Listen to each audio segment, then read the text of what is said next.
Lep pozdrav iz studia Idrijskih novic. Karate klub Kolektor Idrija že več kot 40 let skrbi za vzgojo karateistov.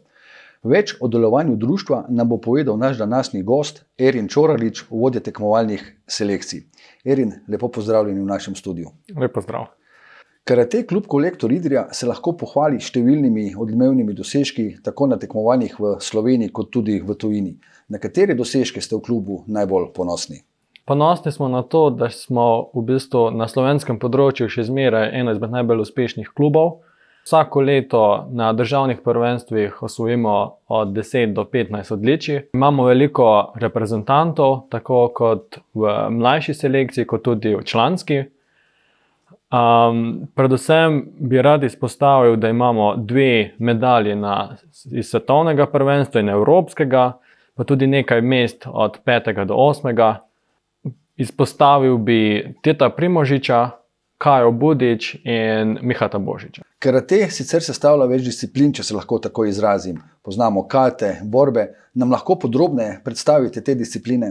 Kato sestavlja zaporedje gibov, športna borba pa je v bistvu igra med 2 tekmovalcema. Kje so idrijski karateisti uspešnejši? Najbolj smo uspešni v športnih borbah, temu posvečamo največ časa in največ treningov. Prva asociacija, ko nekdo omeni karate, je nedvomno oprava karateistov, kimona. Danes ste s sabo prinesli tudi en vzorec. Nam lahko predstavite, kaj je posebnost tega oblačila? Ja, to je, kot ste omenili, kimono. Pri kimonu seveda spada tudi pas. Imamo več različnih pasov. Za motivacijo otrok v bistvu začnejo pri belem pasu in njihov cilj je, da vsako leto opravijo izpit, da se izkaže, da dobijo višje pasove in na koncu mogoče, da pridejo celo do črnega. Pri tem jih motiviramo in spodbujamo k nadaljnjemu sodelovanju na treningih. Tukaj imam tudi 2 rokavici. Rokavici sta pa namenjene samo za športne borbe. Imamo modro ali rdečo barvo. Poleg tega bi prišel pa še ščitnik za telo, ščitnik za golenico in pa za nard, seveda pa tudi ščitnik za zobe. Omenili ste, da so pasovi različnih barv. Nam lahko zaupate, do kakšne barvi ste sami uspeli priti? Sam sem pristal na črnem pasu, ki sem ga tudi danes s seboj prinesel. Namen je pa, da naredim še kakšen izpit za kakšen višji dan. Omenili ste že, da je idrijski klub dal v zgodovini že kar nekaj reprezentantov in karate bo tudi na sporedu prihodnjih olimpijskih iger, ki so bile predvidene letos, a zaradi znanih razlogov prestavljene na naslednje leto.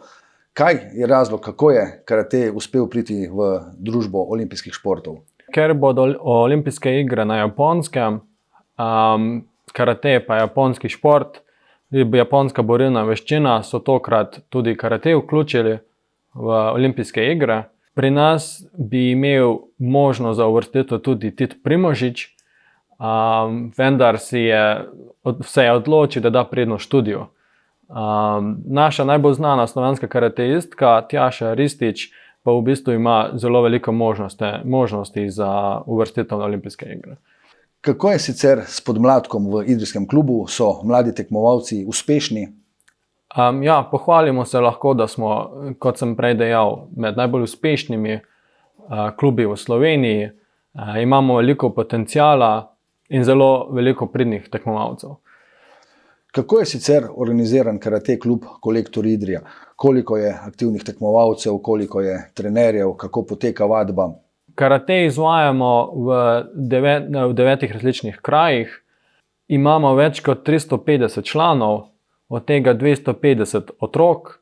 Že samo v občini Idrija imamo 200 članov, povsod pa izvajamo iste programe. Imamo 9 usposobljenih trenerjev z diplomo 1. in 2. stopnje.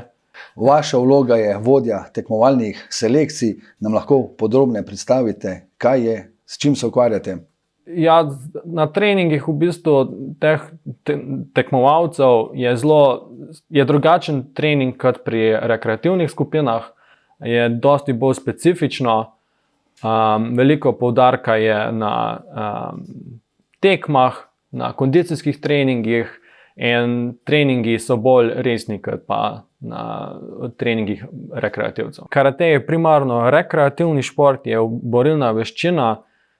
Tekmovalni karate je v bistvu nastal malce kasneje.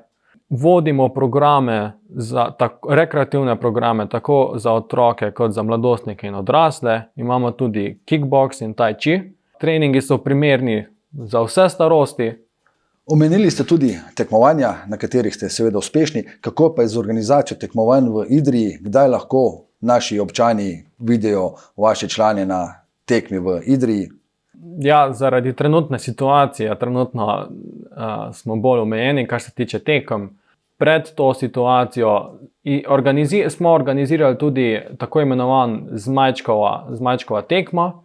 Na zmajčkovo tekmo so v bistvu vabljeni vsi rekreativci, ne samo tekmovalci. Je pa vzdušje bolj sproščeno, ni namen hude konkurence, ampak zato, da se lahko otroci malo pozabavajo, potekmujejo med seboj, pa podružijo. V klubu je torej kar precej dela, verjamem pa, da imate kar veliko ciljev tudi za naprej. Nam lahko predstavite te cilje? Ja, naš cilj je čim bolj nadaljevati in čim bolj razširiti rekreativni spekter. Preko različnih programov spodbujamo otroke in odrasle ljudi k zdravemu življenjskemu stilu, pri razvoju gibalnih sposobnosti in socialnih. Seveda pa še zmeraj je v cilju ohraniti naš nivo na tekmah. Erjen Čoralič, najlepša hvala za obisk v našem studiu. Hvala tudi vam za povabilo. Vam, dragi gledalci, pa najlepša hvala za pozornost in vabljeni tudi k ogledu naslednjih pogovorov.